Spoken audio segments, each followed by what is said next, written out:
So today we're going to look at gear ratios. So I can actually change the gear ratios in the gearbox here. It's a Hewland box, and what you do is you have lots of gears that are interchangeable. So one of the reasons for going to Thruxton with the Caterham the other day was not just for me to learn the track, but also to sort of like have a little look and see what sort of gears we might want. And when I first started with the Formula 3s, I hadn't got a clue with the gears. So Keith Messer, who's a bit of a stalwart of the club, actually gave me this, which is a F3 gear ratio. So suggested gear ratios that you can use for different tracks. Now, unfortunately, and I think it's probably because we haven't been to Thruxton for a long time, Thruxton's not on this list. So, but when I was going round, I was thinking this is very, very similar to Goodwood in that, you know, you've got a chicane, and then it's a chicane, then up to the complex, and then from the complex you're flat out back to the chicane again. So you use second gear in the chicane, use second gear in the first part of the complex, and then the rest of it is fairly flat out, to be honest. So I thought, well, I could carry on using the gears that I used at Goodwood, but at Goodwood, I was topping out at 125 at 10,500 RPM, and some of the other guys were reaching over 130. So I thought, well, what I'll do is I'll go up a gear. So I've had a look at my list. So I've got, here I've got a list of all the gears you can have, all the ones with the colours on the side of the gears that I've got. So what I'm doing is I'm going to go up a few gears, or up a ratio. So first gear I'm not going to change because I've got to get off the line. If it was a rolling start, probably I'd go a bit higher, but I've got to get off the line, so I'm going to keep first gear. And then what I've got to do is I've got to space out the ratios to keep the engine in the power band. And on these engines it's quite low, so the power comes in around about 8.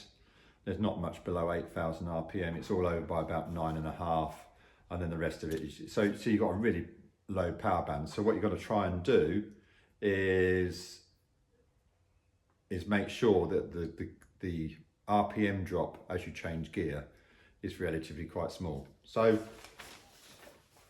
this is the little book that I write everything down in, and I've got a list here of possible gears that I could use at Thruxton. So these are all the tools that I need to change the ratios.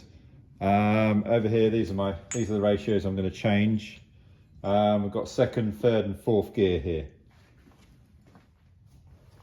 Okay, so one of the comments that I made is I tend to speed things up, and that's because in reality is that I don't actually know what I'm doing. I'm just making it up as I go along. But this video, I'm going to do it all in real speed so that you can see what we get up to.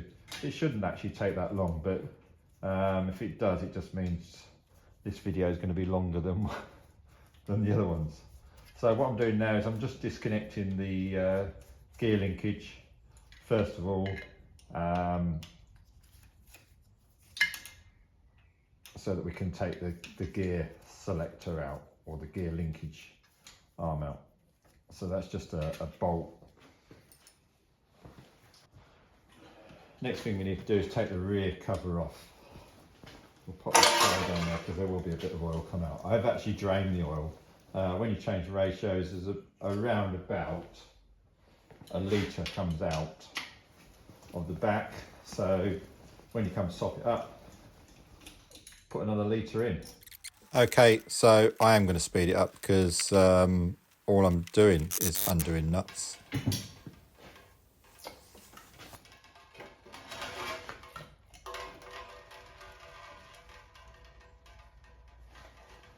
That's the rear cover. That will just need cleaning up before we put it back on. That's the gear linkage. That will just pull straight out the way.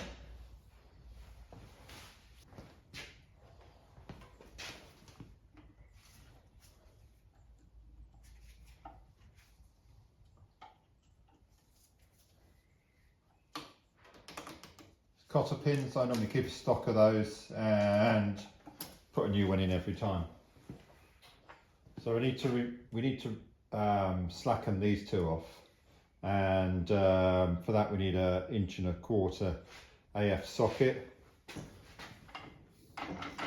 If you engage 2 gears in at the same time, that locks the gearbox, and then you can undo them.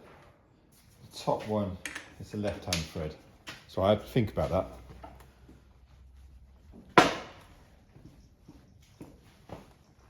The top one's the left-hand thread, bottom one's a normal right-hand thread. Okay, so we'll just leave them loose at the moment. Pop them back out of gear.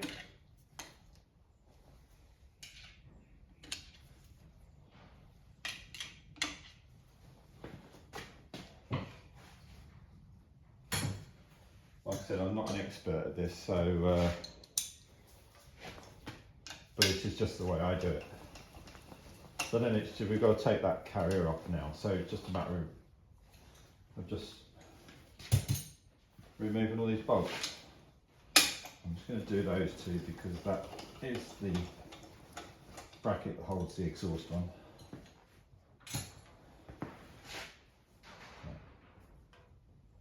Just connect it.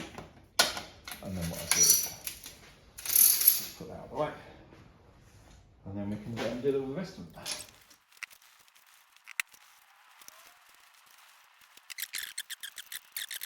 That comes like that. So what we're going to do now, I do need to take this one completely off.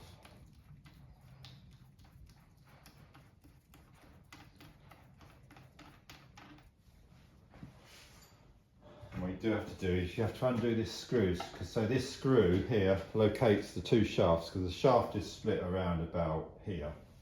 And that's the input shaft from the engine. And so the 2 shafts have got a collar, and then it's got this little screw that just holds the 2 together. So remember to take that out. And then this should just split.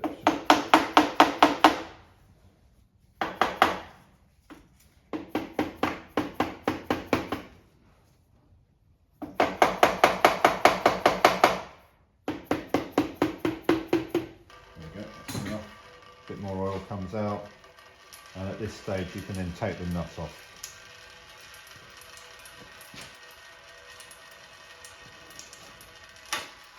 So we'll let that oil drain for a little bit longer. Make a space for the gears up here.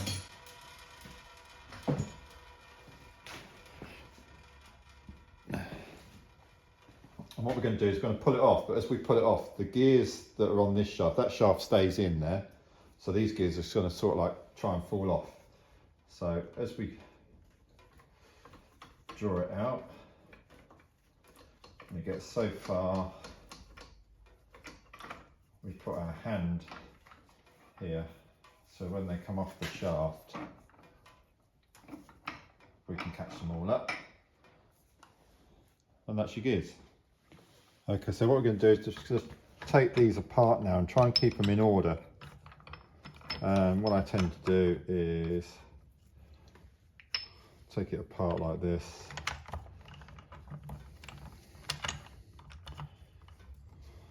Make sure I'm keeping them in order. And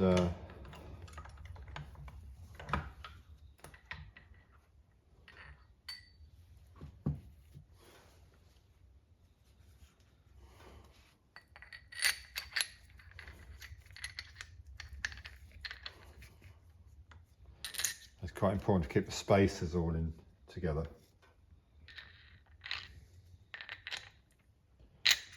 And the little washers. So the little washers, basically when you assemble it, these have all got to be meshed with each other. So that will turn upside down like that. And then this one here is on a bearing. Pull that out.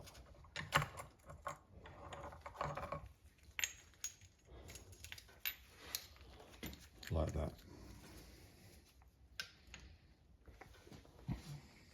Okay, so you've got, that's fourth gear, that's first gear,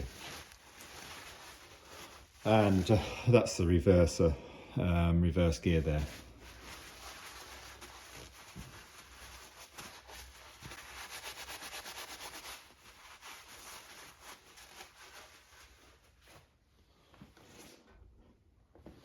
So if I just move this out the way for a minute.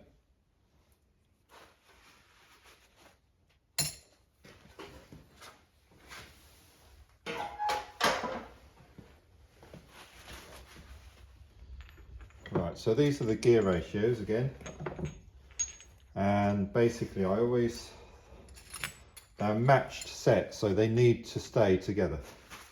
So I always put a zip tie between them, but I'm going to cut them off now so that when we change them over,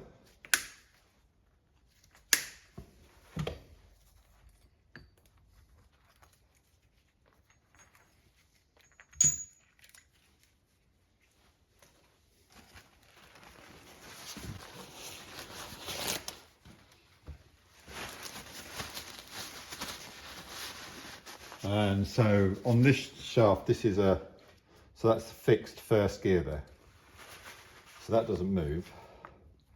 But what we're going to do is, so that is fourth gear, down second, third and second. So I'm going to take these off like this.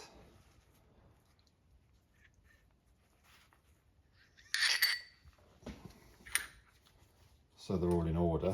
Oh, so they're all in order.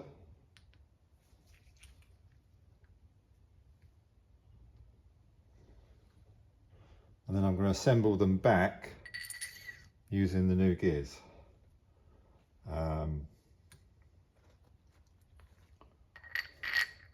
That's second gear.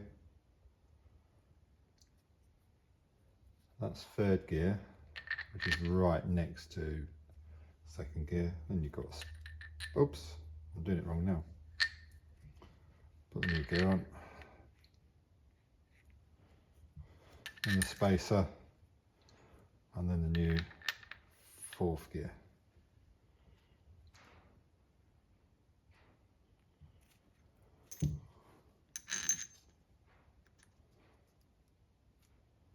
Right, okay. And then it's the reverse of the other, because so this one's the fourth gear.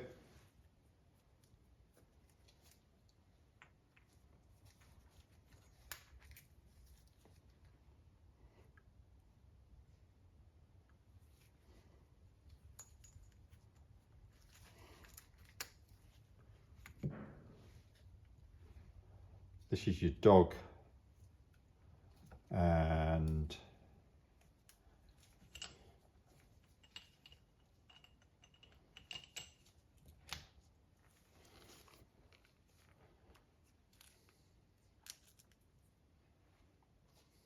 that's second gear.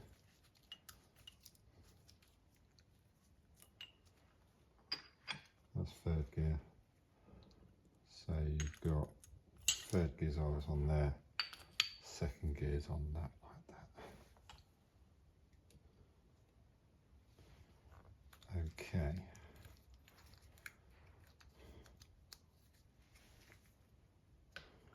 Right.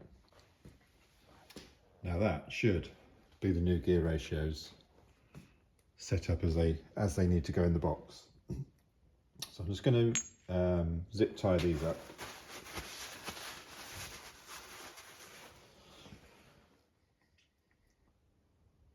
So if you're in any doubt about it, just put the shafts back in and make sure the gears line up like that.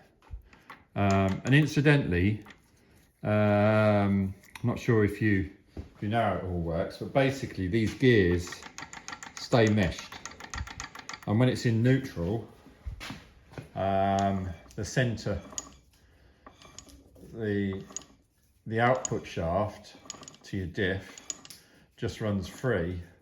And if you can see, these dogs are turning round, so it's only the dogs that are actually connected to the shaft. So then when you put it in gear, so if I wanted to put that into gear, that's spinning round, and it's so quick, because basically all you do, your selectors work on these dogs, and it just literally pushes it like that, and that's now in gear. So that's now in, well, I can't turn it because it's trying to turn the engine, but basically that is now in 4th gear. So those dogs just move in and out like that. And yes, that's how it works. These gears are now in order. It's a bit slippery, and we have to assemble them like this. So that's your 4th gear, that goes at the bottom, and you've got the center goes in like that.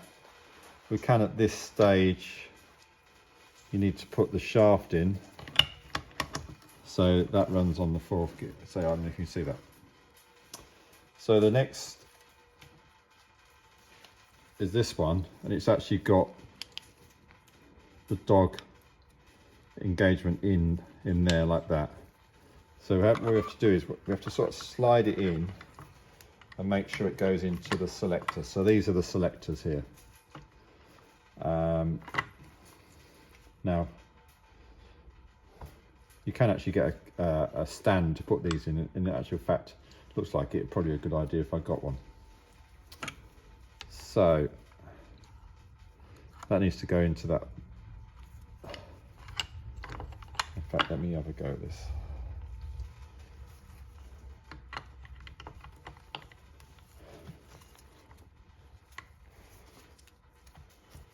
So the stand allows it to sit upright like that.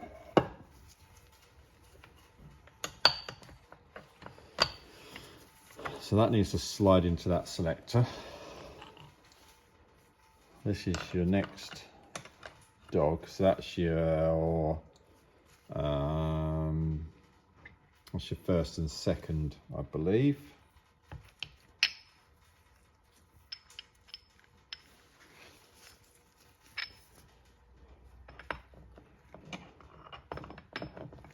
That slides on like that.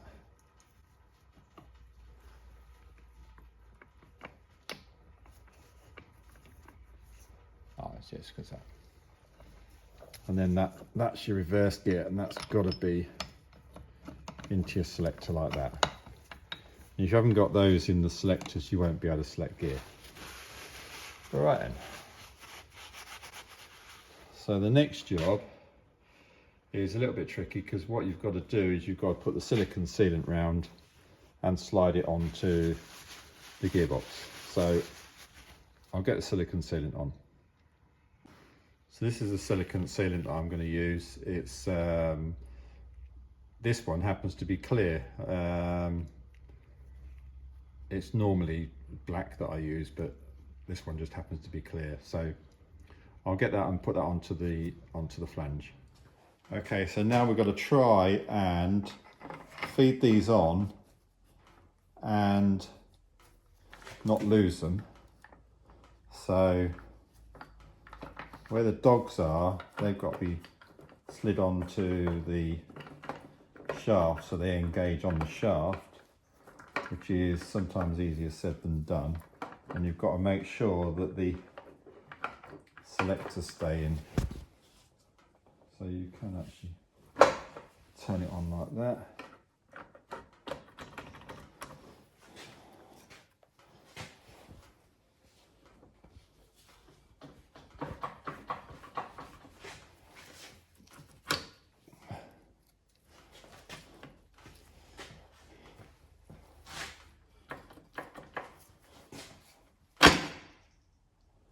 And amazingly, that has snuck straight in.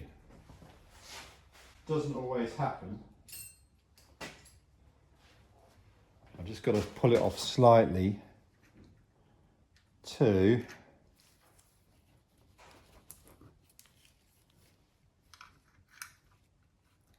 put that nut on. But that has gone straight on. So we're in luck today in that it's worked. So I'm now going to fast forward putting the nuts on because this video has been long enough.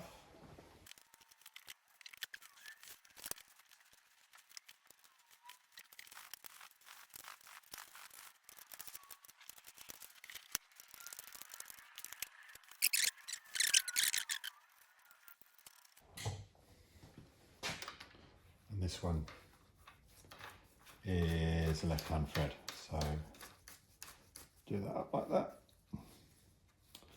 And then what I like to do now is actually to try and engage all the gears just to make sure they work. So put a little ratchet on.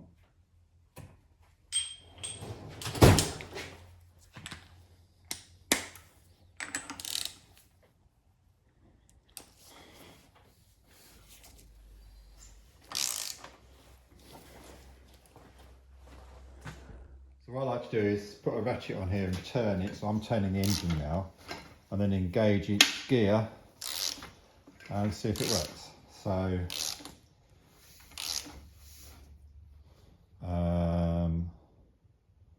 that's third gear, I believe.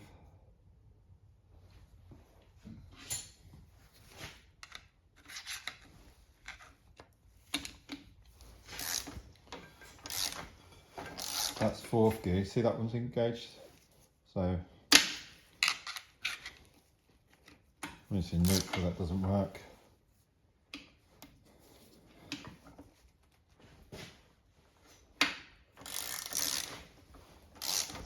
I believe that's first gear. I'm turning the engine backwards, so that's why.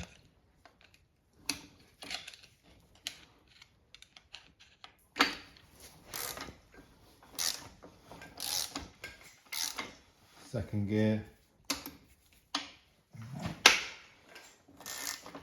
Reverse gear. So each of the gears are engaging. So actually what we're going to do is put that into. So that's all locked off now. And what we're going to do is we're going to tighten these up.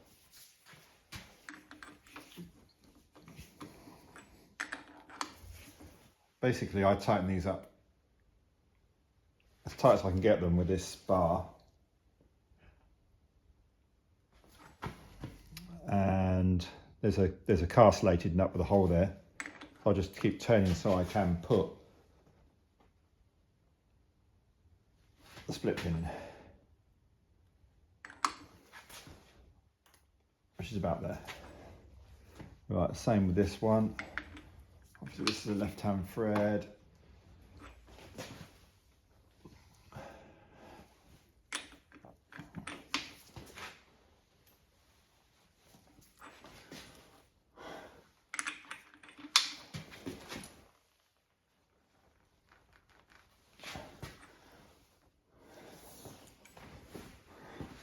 I have to come this other side.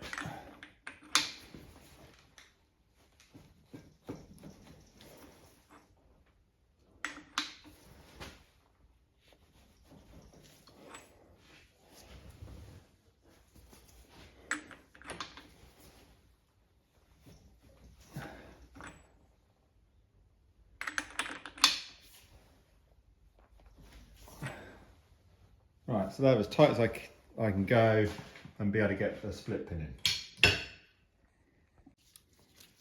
Okay, so brand new split pin in the side. They're far too long. So what I do, get the right spanner, just pull them like that. And then what I do is just cut the end off here.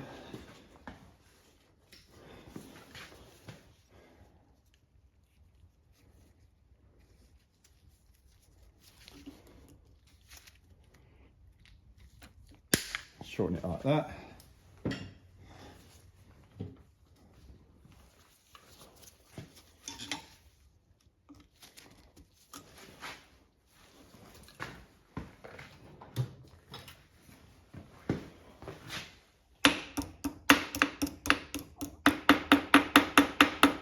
and tap that round.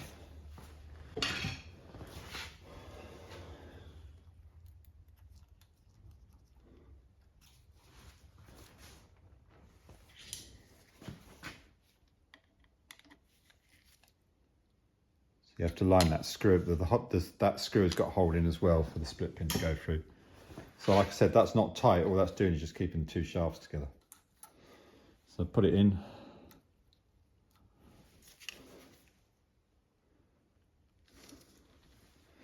Bend it round, cut the end off of that one.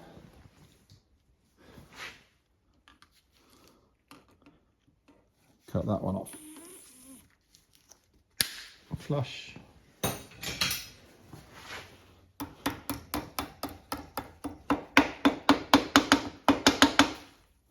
Knock it round. Okay.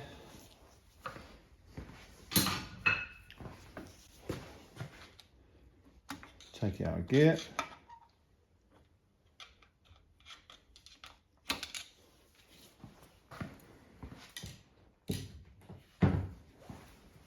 Then we can put the gear arm in.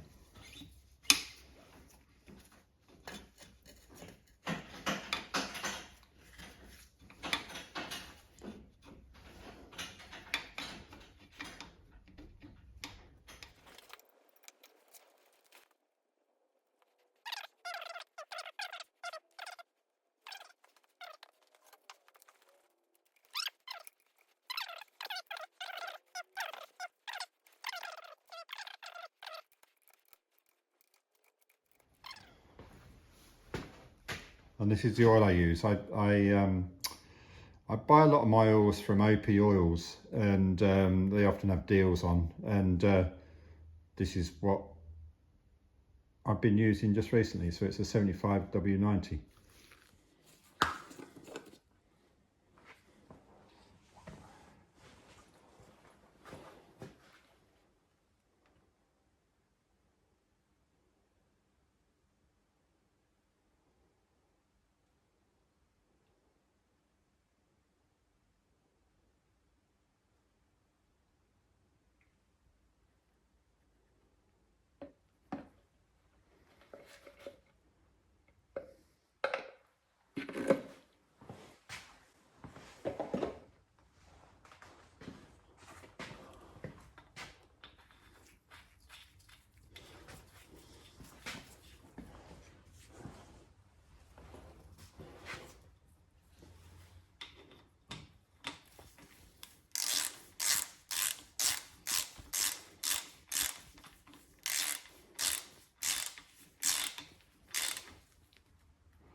So there we go, that's the gear ratios changed in the gearbox. Not sure if that's the right way of doing it, but that's the way I do it. And with any luck, they'll be spot on for Thruxton.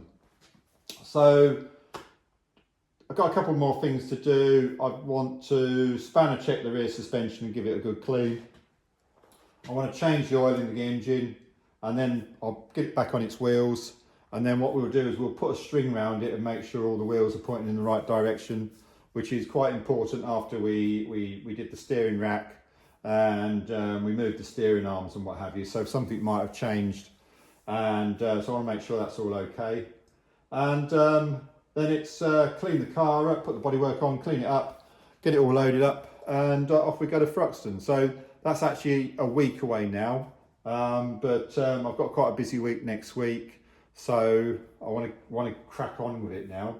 So thanks for watching. Hope you enjoyed it. If you did, give it a like, and please remember to subscribe, and remember, how hard can it be?